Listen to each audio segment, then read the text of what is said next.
കർണാടകയിലെ ബാഗൽകോട്ടിൽ വീടിന് തീ പിടിച്ച് 7 പേർക്ക് പരിക്കേറ്റു. ദീപാവലി ആഘോഷത്തിന്റെ ഭാഗമായി സൂക്ഷിച്ചു വെച്ച പടക്കങ്ങൾ അതിനായിട്ടൊക്കെ തെളിച്ചു വെച്ച വിളക്കിൽ നിന്നാണ് തീ പടർന്നത്. പരിക്കേറ്റവരിൽ ഒരു കുട്ടിയുമുണ്ട്. KV ശ്രീധരൻ ഇവർ പടക്കമൊക്കെ പൊട്ടിക്കുന്നതിനിടയിലാണോ ഈ അപകടം സംഭവിച്ചത്, അതോ എല്ലാം ശേഖരിച്ചു വെച്ചിരിക്കുകയാണോ? ദിവിഷ്, അതായത് ഈ ദീപാവലിയുടെ ഭാഗമായി ഇവർ വീടിന് ചുറ്റും വിളക്കുകൾ കത്തിച്ചിരുന്നു. ഇതിനിടയിൽ ഈ വ്യക്തിക്ക്, അതായത് വീട്ടുടമസ്ഥന് ഈ കിണർ കുഴിക്കുന്ന, അതായത് കുഴൽ കിണർ കുഴിക്കുന്ന ജോലിയാണ്. അതിന്റെ വാഹനം നിരന്തരം ഇട്ട് ഈ തറയിലൊക്കെ എണ്ണ അല്ലെങ്കിൽ ഓയിൽ കലർന്ന നിലയിൽ കിടക്കുന്നുണ്ടായിരുന്നു.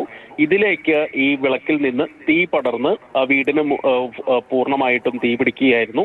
7 പേർ ഈ വീട്ടിൽ ഉണ്ടായിരുന്നു. ഈ 7 പേർക്കും പരിക്കേറ്റിട്ടുണ്ട്. ഇതിൽ 1.5 വയസ്സുള്ള കുട്ടിക്ക് ഉൾപ്പെടെ പരിക്കേറ്റിട്ടുണ്ട്. പടക്കം പൊട്ടിയല്ല, അല്ലെങ്കിൽ പടക്കം ശേഖരിച്ചു വെച്ചിരുന്ന പടക്കത്തിലേക്ക് തീപിടിച്ചല്ല ഈ അപകടം ഉണ്ടായത്.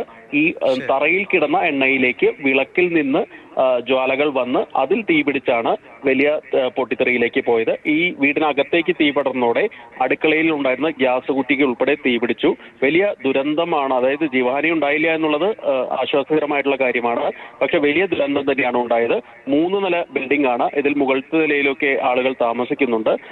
ഏതായാലും ആ മുകളിലെ നിലയിലുള്ള ചില ആളുകൾക്കും ഇതിൽ പൊള്ളലേറ്റിട്ടുണ്ടെന്നാണ് മനസ്സിലാക്കുന്നത്. ഇവരെല്ലാം തന്നെ ബാഗൽകോട്ടിലെ ആശുപത്രിയിൽ പ്രവേശിപ്പിച്ചിട്ടുണ്ട്.